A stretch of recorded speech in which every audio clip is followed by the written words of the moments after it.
Well, welcome back to the 65th episode of the TundraCast. Today I got Nick. Hello. And Rossi. What up?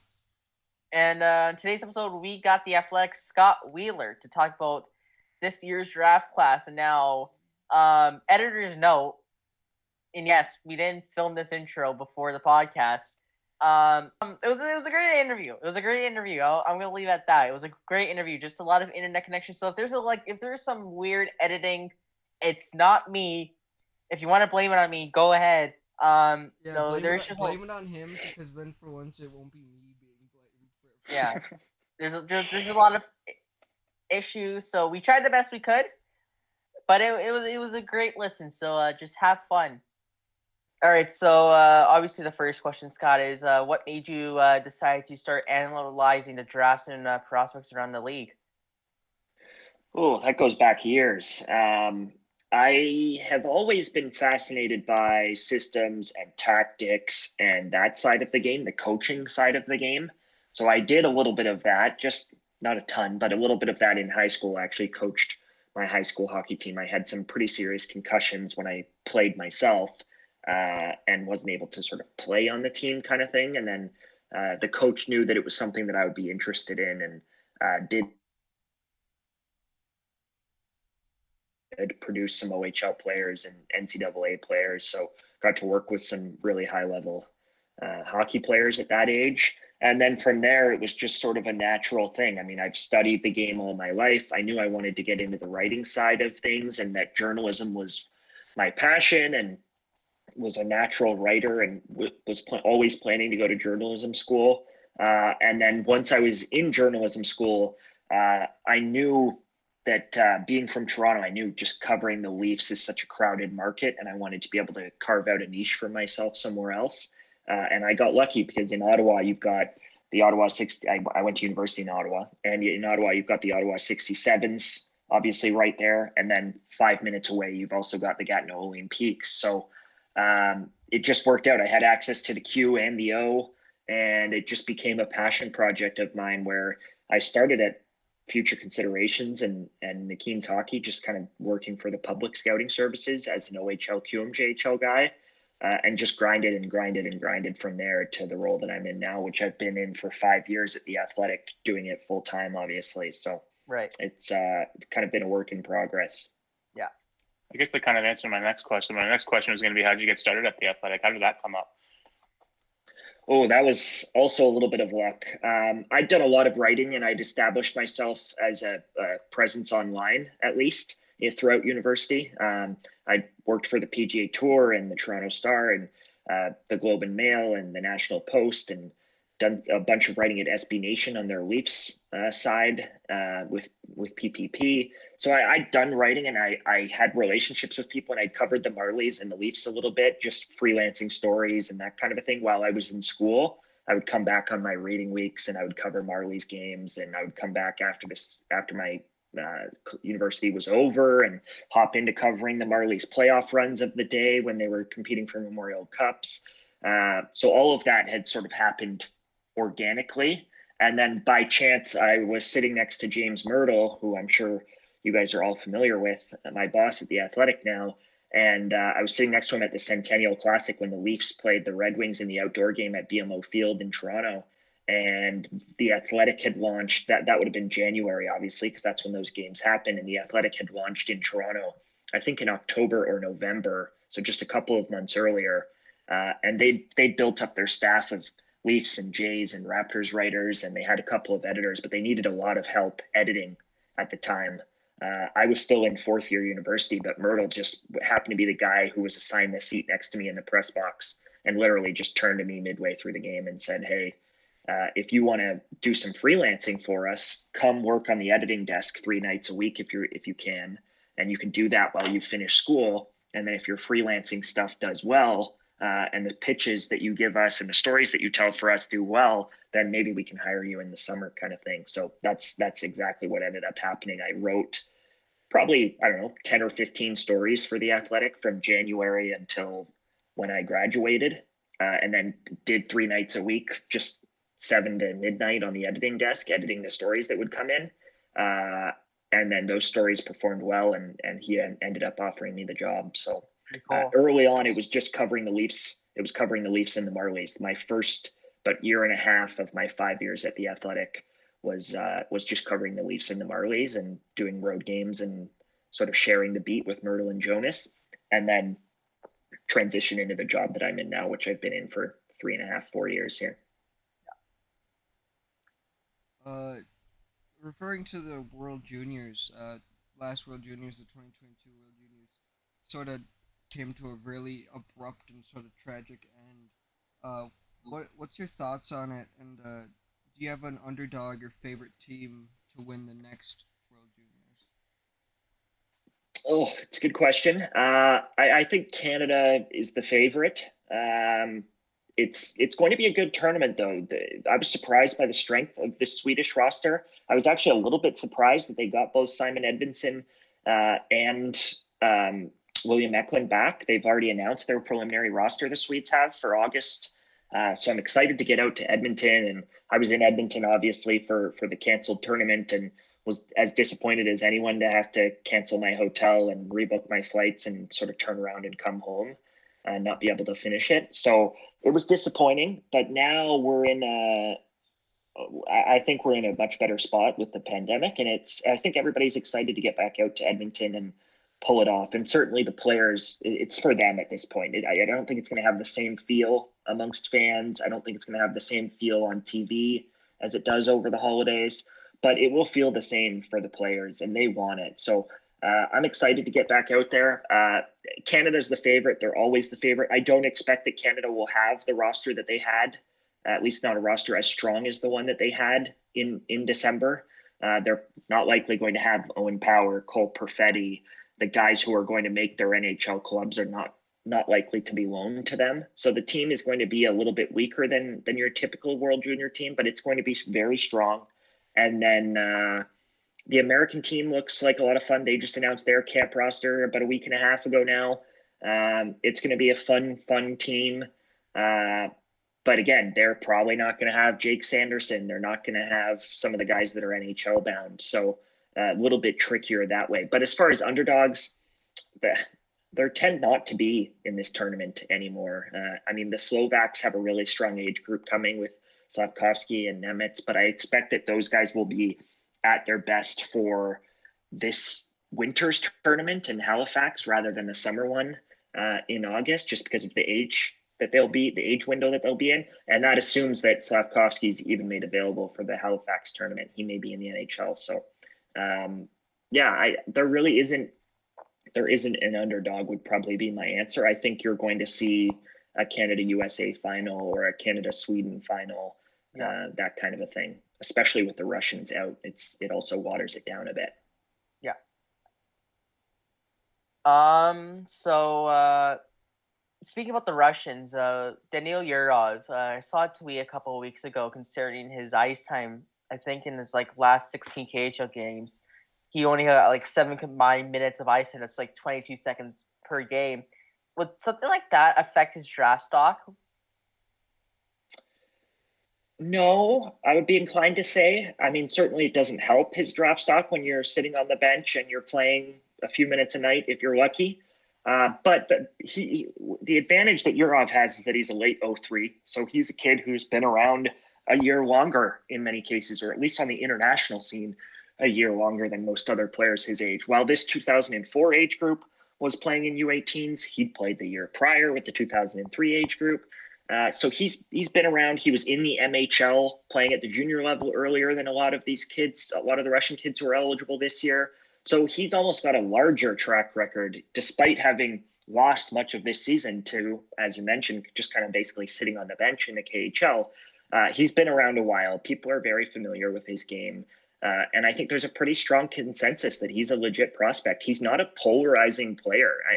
Where he's going to go is polarizing because of Russia's invasion of Ukraine and the uncertainty around getting him over here.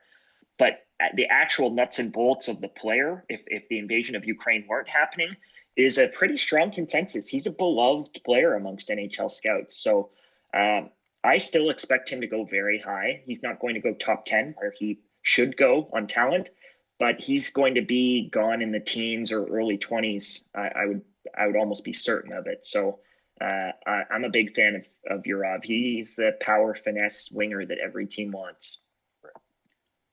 Who's an under the radar pick for this year's draft, or like a player that hasn't really had a ton of attention that you really like? Ooh, a really deep cut would be a kid by the name of Oscar Asplund, a defender who played in Hockey Allsvenskan this year. I find that the kids who play in Hockey Allsvenskan rather than the SHL just don't get the same shine. They don't get the same attention. NHL scouts don't make the same attempts to go to Hockey Allsvenskan rinks as they do to SHL rinks. As a result, just by nature, you don't get the same kind of buzz. So Asplund's a kid. He's going to be a fifth, sixth, seventh round pick, but a kid who I think has an opportunity to become an NHL defenseman, even if it's as kind of a number 6, number 7 type. And if you check my list, I think I have him 73, 72. So I like him higher than that. Like, I believe that he's a worthwhile third round pick, for example. So that's probably a really deep cut in terms of under the radar. But as far as the sort of first, second round guys go, I think Nick Moldenhauer is a kid that comes to mind. Before I hopped on here, I was 5 minutes late joining you guys because I was just reading through Bob McKenzie's list and wanted to get caught up. He just published it this morning, and was surprised that Nick was, I don't remember where Bob had him. Bob's consensus list had him, but it was like 80 or something like that. I think Nick's a second round pick all day for me, and I think a team will take him there. But Nick took a skate to the face in his very first shift of this season after missing the first few months of the year with a very serious illness that had put him in and out of the hospital. An illness that they were never able to diagnose, wasn't mono, wasn't any kind of spleen or sort of liver disease. It wasn't COVID, but he was extremely, extremely sick and was seen by 3 different hospitals, all sorts of specialists, and then very first shift back took a skate to the face and missed almost the rest of the year after that. So very lucky it wasn't a life and death thing, and he got good treatment. But when he came back, he plays for the Chicago Steel, which is obviously a huge program, and it just took him maybe 2 months after he finally got back to start to sort of feel like himself again. He actually scored in his first game back, but took him some time to really start to feel himself. And then in the second, he played about 35, 40 games this year. And in the second half of those games, he was tremendous. He was arguably, I don't know, the second or third best forward in the USHL during that stretch. So I'm a big fan of Moldenhauer. I see him as a sort of second round guy who becomes a very good college player, and just plays a well-rounded sort of third line style game, and a big fan of him. So he's another player that would probably fit into that group. And then if I had to give a third one, more of a bigger name, but David Goyet of the Sudbury Wolves. Yeah. I'm a big fan of David. He was another kid who was, I think, looking at Bob's list before I hopped on here, I think he was 45th. I made note of that in my head, and that's just too low for me. I really believe he should go if he doesn't go in the first round, that he should go kind of early 30s on day 2. So if he's available at 45 where Bob has him, I think that could end up being one of the better picks of the draft. Sort of on the other side of the spectrum, going from underrated to a little bit or just blatantly overrated. Do you feel that there are any overrated players in this year's draft? Well, I don't love Uri Slavkovsky first overall. Obviously, Bob's list, that was the big reveal. 5 of the 10 scouts that he pulled had Slavkovsky first, and 4 of the 10 scouts that he pulled had Wright first. I presume that the third one had Logan Cooley. So I was surprised that it was not surprised, because there are plenty of scouts who believe Slavkovsky is the better player, but I would argue that a 5-4 sort of favor in terms of a poll like that gives a little bit too much love to Slavkovsky. And I like Uri. He's got incredible hands for a player who's as big as he is. There's just a ton to like about the upside, the size, his ability to handle the puck. So I'm a big fan of Uri, but I'm not a first overall fan of him. So I've heard from multiple people that Montreal might take him. So I think there's a real chance that he goes number one, but just don't love him in that range. And then the other one is a kid by the name of Bisho, who played in the SHL this year. He's from Switzerland. Really big, heavy kid, the biggest kid in the draft on defense. And I think because he played up at the SHL this year and held his own, I think he was given too much credit. And I do worry that his game offensively does not have the necessary tool more than, say, a third pairing guy or maybe a number 4 at the very top of his ceiling. And I'm just not picking a number 4, number 5 defenseman in the first round. That's not the way I would operate. So he's probably the second kid. Him and Uri are two players that are big names that I may be a little bit lower on. So my question is, both Lambert and Miro have been falling in the draft. I mean, obviously Miro has cancer, and hopefully he makes a full recovery. But in Lambert's case, this kid was supposed to be a top 3 pick until for the entire year, and suddenly he's fallen off the map. So is Lambert more like a Ratty where he could fall into the second round and team could stack him up, or does he still have top 10 talent? I think he still has top 10 talent, but I don't think he's going to be picked top 10. I fully expect that Brad will be picked in the teens or maybe early 20s. I think teams are going to be gun shy when push comes to shove with him, and then eventually he's going to fall into a range where everybody has to consider him and somebody's going to take him. So I'm a big believer in Brad. I think Brad has a real opportunity to become a top 6 winger or center. I know there are a lot of teams that don't believe he's committed enough defensively and his game is well-rounded enough to play at center. But I truly believe that with his skill, the way he skates, he's almost better served in the middle of the ice, getting more touches. Most NHL scouts I've spoken to about him would certainly disagree with that assessment, but I like Brad a lot. I think Brad's going to be just fine. I think people have gotten carried away with a bit of an off year, and I think he's going to bounce back in a big way next year, a lot like Ratu did this year. So he's also, no disrespect to Ratu, but he's also a much more talented player. So I expect Brad to, if not become a star, to become an impact offensive player who plays on the power play, et cetera, et cetera. And I think what hurts kids like him is this belief that every single player in a top 12 on an NHL roster has to be a two-way guy. And the reality is that is not the case. Teams are coming in all shapes and sizes these days.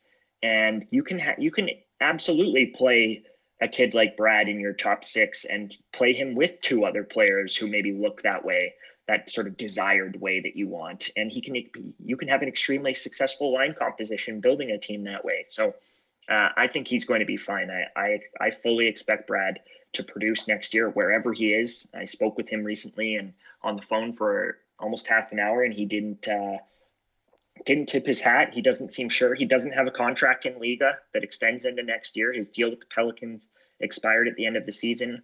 The WHL is an option. He's from Saskatoon. The Saskatoon Blades have his rights, but I think that decision will just be made by the NHL team that drafts him. I think he's prepared to play wherever the club that drafts him wants him to play. So that will depend on who picks him. There's a lot of intrigue on defensemen Ryan Chesley, Ty Nelson, and Tristan Luneau. Who do you think among those 3 have the higher ceiling? Yeah, that's a tricky one. I like Chesley, I think, as the most well-rounded of those 3 players. They're very, very different players. Chesley is a staunch defender who gaps extremely well, skates extremely well, has some physicality to his game, has some length and athleticism and maturity to his frame. So Chesley's a very sort of NHL pro type player and a player that NHL scouts like a lot. Nelson is a fascinating one because he's 5'9", but he is the most muscular hockey player at that age that I've ever seen. He's built like a sort of bodybuilder kind of thing. And because of that, I don't think he's perceived by clubs to be the small defender. And then on top of that, he plays a physical game. He plays a bold game, and he's got that 5'9" offensive flair that you expect out of smaller defenders. So those two guys are both have a little bit of an edge to them, whereas Luno's just the calm, cool, collected, calculating, intelligent two-way defender who you almost don't notice all that much out there, but is extremely effective at driving play, driving possession, making. I like Tristan a lot. So all three of those guys exist in the same tier for me. I think those are all late firsts, early seconds. I think Chesley is the most likely of those three guys to be picked first of that group. I think he's going to be off the board in the 20s. But in saying that, I think you'll see Luno go second and Ty Nelson probably go third. And then you kind of take it from there. So. Sort of a prospect that I've been looking into lately. I want your opinion on it. Do you believe that Seamus Casey has any sort of untapped potential that we haven't seen? I like Seamus a lot. I think certainly there's untapped potential. There always is with a player like him. He plays a very involved style, and I think as a result, there can be some mistakes. There are questions about decision making at times because he wants to have the puck and he wants to make things happen, and there's some forcing it that happens. But I think when those things smooth out, when they polish out and he becomes a more mature player and more sure of himself and how he wants to impact a game, I think absolutely there's plenty of upside there. And I'm a big fan of what he brings to the table and expect him to be a top offensive defenseman in college hockey and really give the NHL a go. So Casey's a kid that I have a lot of time for. Another guy that I personally loved at the beginning of the year was Elias Salomonsson. I know he didn't have the best season, but he's also one of the younger players in the draft. He's still 17 years of age. So do you think he's the biggest wild card of this class? I would probably qualify Miroshnichenko and Yurov and Brad Lambert, those three guys, as the greater wild cards, if you will. I think there are a couple of D that could surprise people in how high they go. Owen Pickering, Land Bichsel. So there are some names that I would say are bigger wild cards than Elias. I think people have a pretty good feel for what Salomonsson is at this point. He is another player, a little bit like Casey, very different players stylistically in terms of what they're good at, but similar in terms of decision-making has been suspect at times this year. A lot of scouts have questions about the way that he thinks the game and processes the game, but there's some talent there for sure. He can really shoot the puck. He's a bigger, stronger kid than Seamus Casey is. I think he's going to be a better defender when all is said and done. So there's a lot to like about Salomonsson. He's a good prospect. He's not a great prospect, and I think this year showed that. I think if he'd had a better year, I might be talking about him a little bit different. But Salomonsson's going to be a second round pick, and then you kind of take it from there. He's a decent player. Yeah. If you had to start a franchise and pick either Jesper Wallstedt, Sebastian Kosa, or Yaroslav Askarov as a goaltender, who would you take? Jesper Wallstedt. I think there was a time a year ago when Wallstedt hit really the first human patch of his career where he didn't look like a goalie playing robot. And in that brief period, I might have taken Askarov. But ever since I've been where I've been, not the entire time on those three, which is that Wallstedt is the best goalie of that bunch and the best goalie prospect of that bunch. I think Wallstedt has everything he needs. He maybe doesn't have the explosive athleticism that Askarov has, and he maybe doesn't have the 6'7" frame that Kosa has, but he does virtually everything else better than those two guys. And I don't think you have to be an athletic freak or a giant to be successful. And he's still big. He's boxy. He's heavy. He fills the net. He's extremely controlled in his net. He's composed. He plays his lines beautifully. He sees through traffic, all of that. He doesn't give up rebounds, really. He swallows almost all of his shots that you expect him to swallow. So there's nothing to worry about with Wallstedt. And I would argue with Kosa's 5-hole and with Askarov's jitteriness and glove hand at times, there are question marks about the other two guys. So I fully expect Wallstedt to be a starting goalie in the NHL. So sort of going off the goalie conversation, in a year without sort of an elite netminder, who's your favorite goalie or like top goalie this draft? Probably Hugo Havelid out of Sweden. He's 5'10", 5'11", so he's on the smaller side. But increasingly, we're seeing success from Jussi Saros, Devin Levi's coming, Dustin Wolf is coming. I think a lot of the best goalies in this draft, frankly, are the little guys. I look at Havelid. I look at Thomas Milic out of the Seattle Thunderbirds. I look at Ivanov out of Russia. I look at Brett Brochu, the overager out of London, who's going to be picked.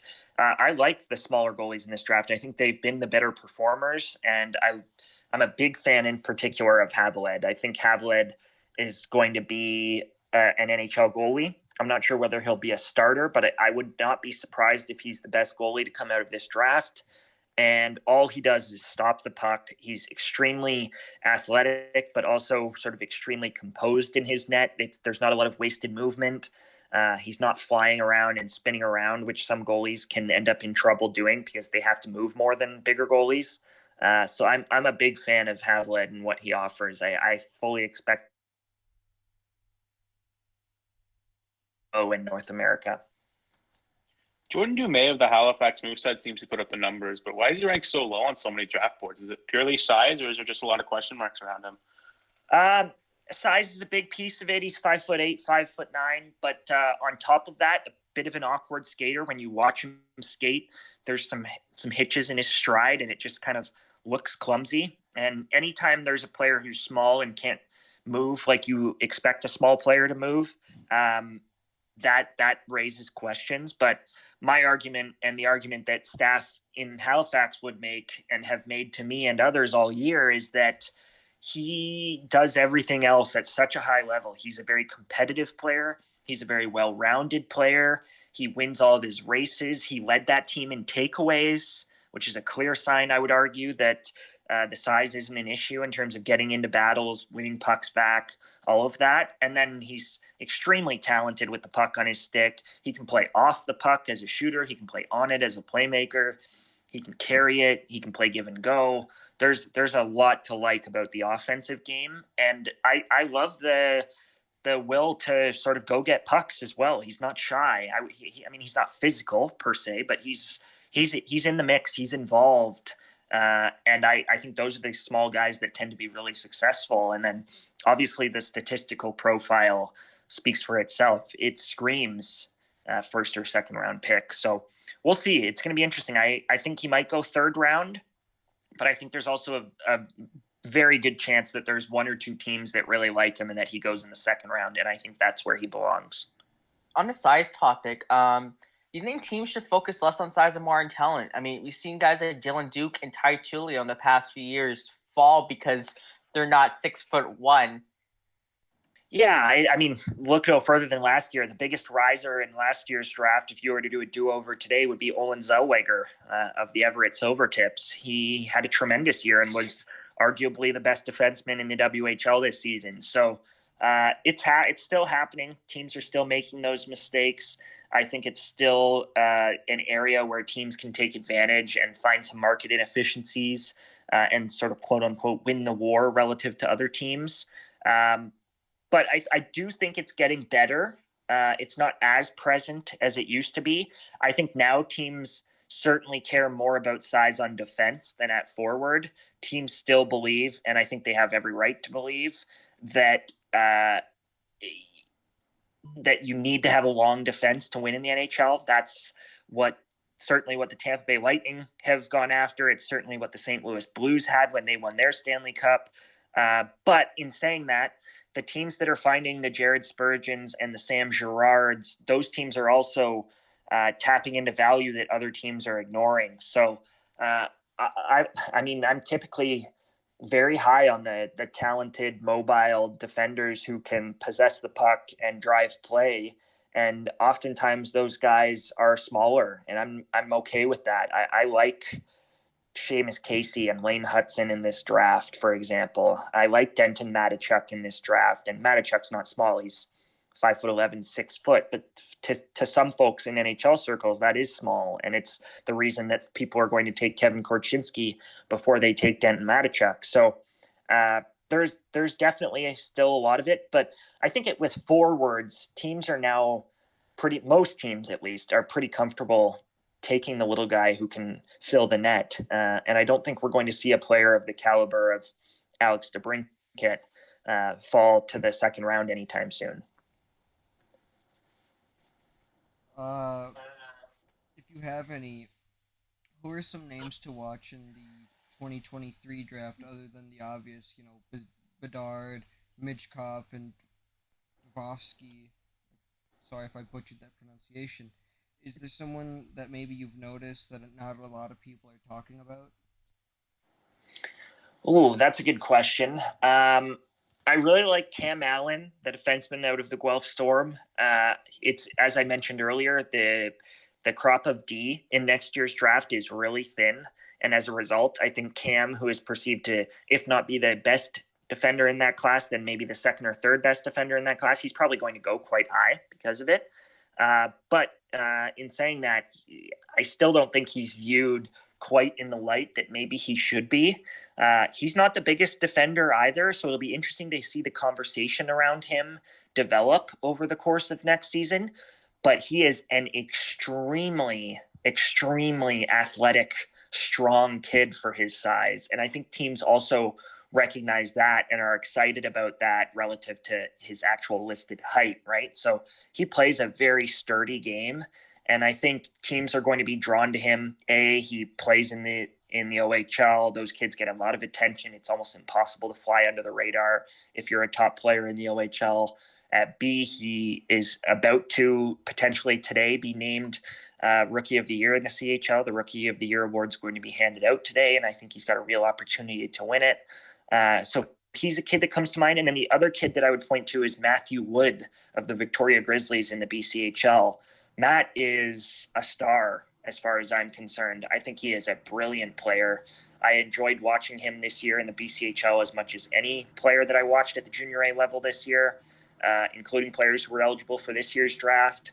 So he's a kid that I'd keep an eye on. I think because he played in the BCHL and because he's too good for that league and we're not exactly sure where he's going to play next year. He hasn't decided what next year is going to be.